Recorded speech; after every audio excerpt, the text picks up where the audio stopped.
चलता क्यों नहीं है?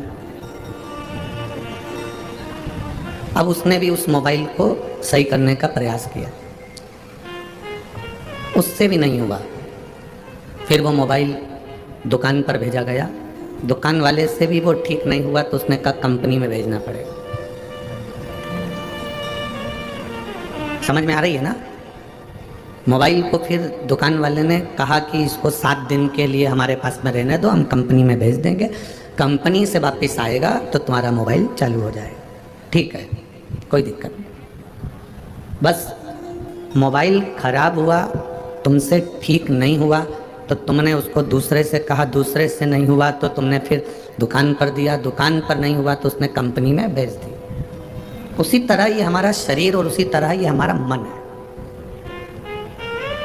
जब मन खराब हो जाए, हृदय दुखी हो जाए, चित्त, दिल, मन कहीं लगे ना, लग रहा है कि आज मेरा दिल ठीक नहीं है, आज मेरा मन ठीक नहीं है, तो फिर उसे ठीक करने का प्रयास करो।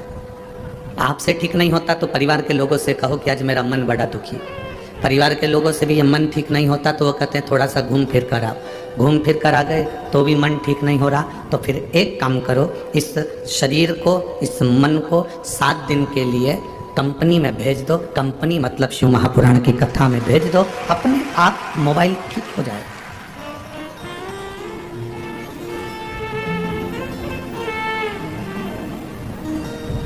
बहुत भारी कंपनी है शंकर जी की, इतना भारी एंटीना है और इतनी भारी कंपनी है कि यहाँ अच्छे अच्छे का नेटवर्क मिल जाता है। जिसका नहीं मिले उसका भी नेटवर्क यहाँ पर है शिव के पास। और जो मोबाइल पूरी तरह से डेड हो जाता है, जो मोबाइल पूरी तरह से खराब हो जाता है, फेंकने के लायक हो जाता है, इतनी अच्छी कंपनी है कि वो मोबाइल को कहीं जाने भी नहीं देता, वो कंपनी में वापस ले लेता है, अर्थात शमशान में वापस बुला लेता है। वो मोबाइल को इधर उधर जाने ही नहीं देता, वो कंपनी का माल कंपनी में ही आ गया वापस वापस।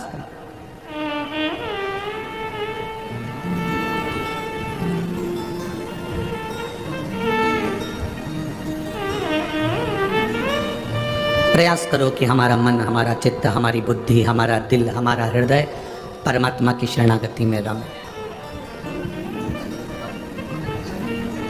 जब अच्छा ना लगे, 1 लोटा जल लेकर महादेव के करीब में चलेगा। अब कई लोग कहते हैं गुरुजी हमारा तो मन मंदिर में भी नहीं लगता, हमारा मन तो कहीं लगता ही नहीं है, हमारा दिल तो कहीं मंदिर में भी नहीं लगता, पूजन में नहीं लगता, आराधना में नहीं लगता, अर्चना में नहीं लगता, हमारा मन कहीं नहीं लगता। हवाई जहाज में कौन कौन बैठा है? हाथ उठाओ जरा। चलो ठीक है। हवाई जहाज किस किसने देखा है? टीवी पे देखा हो, चाहे मोबाइल में देखा हो, चाहे कहीं देखा हो, देखा सबने है ना? हवाई जहाज, जैसे ये हवाई जहाज है और जमीन पे रखा है, ठीक है, खड़ा। अब इसमें सब बैठ गए, बैठने के बाद एकदम उड़ जाएगा क्या? जम के तो बोलो जरा, क्या करेगा? पहले थोड़ा चलेगा, चलने के बाद फिर दौड़ेगा, दौड़ने के बाद और स्पीड में दौड़ेगा और दौड़ता हुआ इतनी स्पीड ले लेगा, फिर आखिरी में उड़ जाएगा। उसी तरह लोग कहते हैं हमारा मन भगवान में नहीं लगता, हम कहते हैं पहले हवाई जहाज को खड़ा तो करो मंदिर में। ये दिल, ये मन पहले मंदिर में खड़ा तो करो, एकदम उड़ेगा थोड़ी ना। पहले मन मंदिर में जाएगा, फिर धीरे धीरे धीरे धीरे चलेगा, लोगों को देखेगा, बोल बम का नारा है, बाबा है सहारा, श्री शिवाय नमस्तुभ्यम, सारी समस्या का हल 1 लोटा जल। अब मन धीरे धीरे, 1 दिन 2 दिन नहीं लगेगा, 3 दिन नहीं लगेगा, हल्का जब हवाई जहाज चलना चालू करेगा धीरे धीरे धीरे धीरे, फिर तो ऐसी स्पीड ले लेगा कि कोई मंदिर जाए तो ना जाए, सबसे पहले तुम मंदिर जाओगे और मंदिर में सेवा कर कर आओ। और जब उसने स्पीड ले ली और ऐसी स्पीड लेगा, फिर यूं उड़ेगा और उड़ेगा तो सीधे कैलाश मानसरोवर तक पहुंच जाएगा और मेरे भोले बाबा मिल जाए। ये मन है।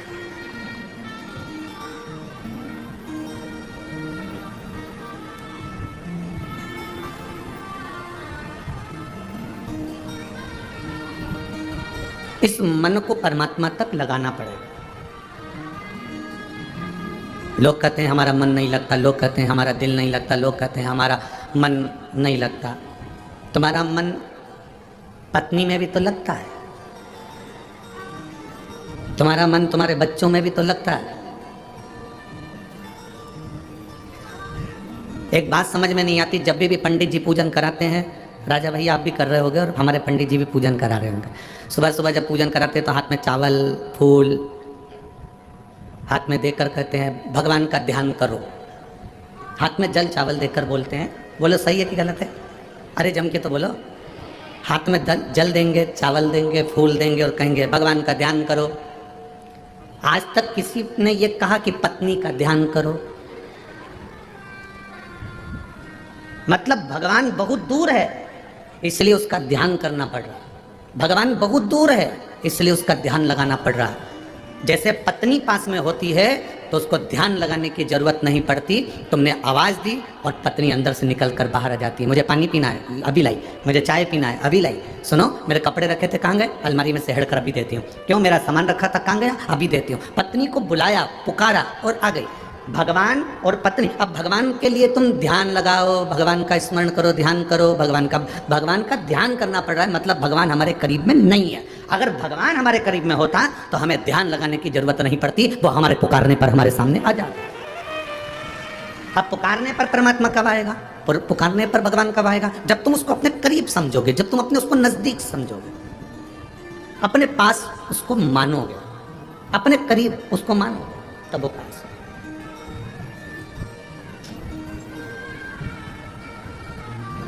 यहाँ पर एक बच्चा बैठा है जो 5-6 साल का हो गया था पर बोलता नहीं था, और उसकी माँ ने पशुपति व्रत किया। और पशुपति व्रत भी क्यों किया कि उसके घर के सामने कोई काम करने वाली आती थी तो वो उस बच्चे को देखती थी तो बच्चा बोलता नहीं था, निपट गूंगा था, बोलता नहीं, चलने में भी उसको प्रॉब्लम, बोलने में भी उसको प्रॉब्लम। तो उसने कहा कि एक बार पशुपति व्रत करो। तो उस महिला ने उससे कहा क्या तुमने पशुपति व्रत करा है? तो कहा व्रत तो नहीं करा, पर मैंने सुना है वो सियोर वाला महाराज बताता है पशुपति व्रत को, और जो जो करता है उसका कार्य होता है।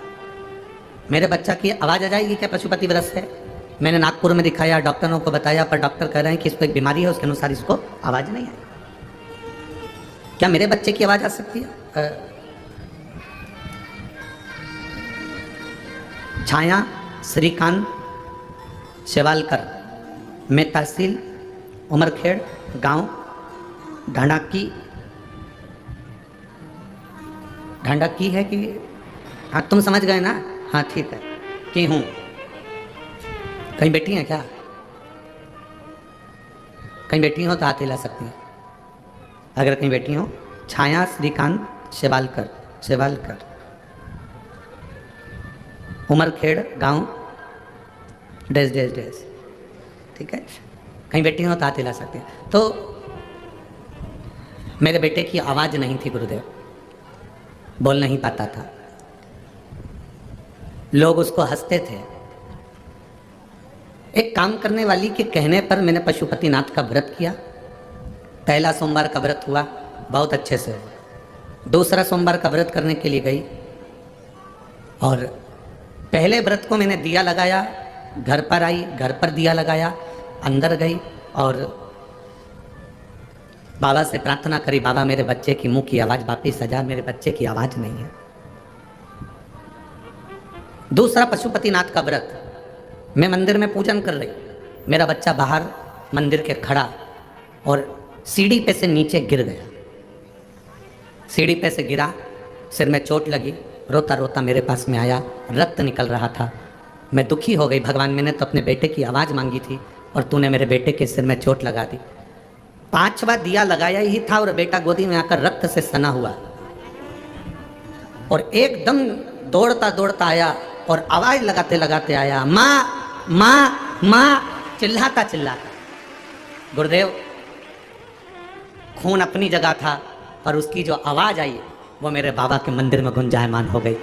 आज मेरा बच्चा बाबा की कृपा से, अब उसमें लिखा एक शब्द, पोपट की तरह। पोपट क्या होता है? तोता है?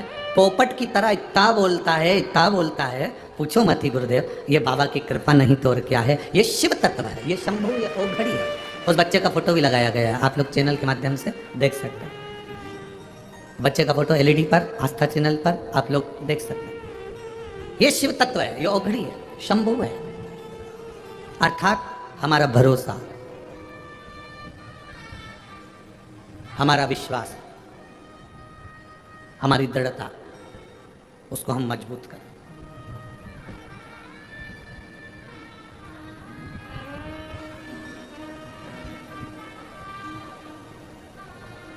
और कोई होता तो उसको लगता कि मेरे बच्चे के सिर में चोट लग गई, और उस माँ ने ये विचार कर लिया कि मेरा करा हुआ पशुपतिनाथ का व्रत सफल हो गया। उसके सिर में चोट लगना हुआ और भगवान ने उसको वाणी प्रदान कर दी, आवाज दे दी।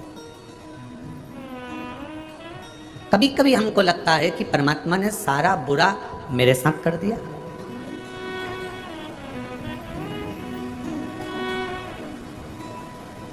भगवान ने सारा बुरा मेरे साथ कर दिया, कभी कभी लगता है। पर वो कहते हैं ना, जिनकी नजरों में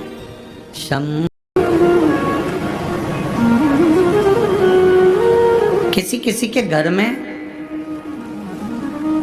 किसी किसी शिव मंदिर में, थोड़ा ध्यान देंगे, किसी किसी के घर में ऐसी जो जलाधारी होती है ना, ये जलाधारी नीचे का हिस्सा समझना जरा अच्छे से, जलाधारी होती है, शिवलिंग अलग से होता है। किसी किसी के यहाँ ऐसा होता है, किसी किसी के यहाँ इस जलाधारी में ही शंकर भगवान एकदम फिट होते हैं, जलाधारी के साथ में शिवलिंग फिट होता है।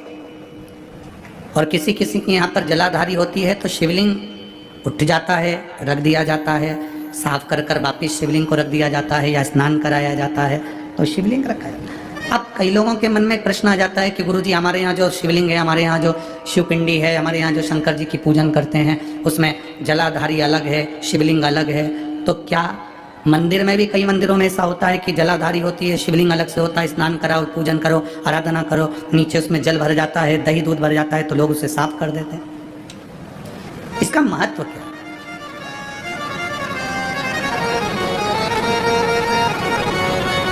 पहले तो अच्छे से समझ लो उसको।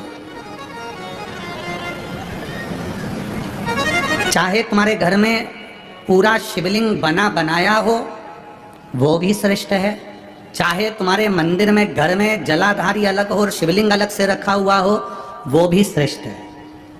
बस अंतर एक है, केवल एक अंतर उसमें भारी है। कौन सा अंतर भारी है? कि जो शिवलिंग फिट है, जो शिवलिंग उसमें लगा हुआ है, उसकी आप आराधना कर रहे हैं, उसमें आप जल चढ़ा रहे हैं, भक्ति कर रहे हैं, आराधना कर रहे हैं, उसका भी फल पूरा मिलेगा। जो शिवलिंग अलग से है, उस जलाधारी पर रखा हुआ है, उसकी आराधना कर रहे हैं, उसका भी फल पूरा मिलेगा। पर अंतर इतना आता है कि जैसे जो फिट शिवलिंग है जलाधारी के साथ रखा हुआ, उस पर एक बेलपत्र चढ़ाई हुई, एक बेलपत्र चढ़ाई हुई हजारों फल देने वाली होती है। जो अलग शिवलिंग अलग जलाधारी होती है उस पर एक बेलपत्र भी अगर हम चढ़ा रहे हैं तो वो सहस्त्र सहस्त्र फलदायी प्रदान कर देती है। उसमें कई लोगों के मन में एक संशय हो जाता है, हमारा नीचे का जो जलाधारी है वो चांदी की है, शिवलिंग नर्मदा के कंकर का। कई बार किसी के मन में आ जाता है कि हमारे यहाँ जलाधारी अलग है पीतल की, शिवलिंग हमारे यहाँ कांच का है, स्फटिक का है, पारद का है या पाषाण का है, तो क्या फल देगा कि नहीं देगा? क्यों नहीं देगा?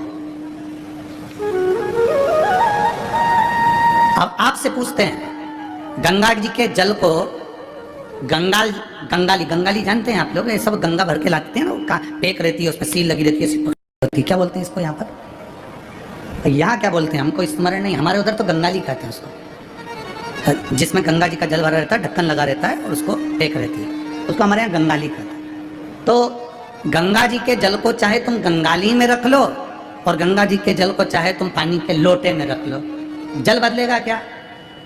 क्या कहलाएगा वो? गंगा का जल ही कहलाएगा। उसी तरह शिवलिंग चाहे फिट वाला हो, चाहे वैसे ही आप आराधना करने वाले हो, उसका फल समाप्त नहीं होता, वो फल देता ही है। आप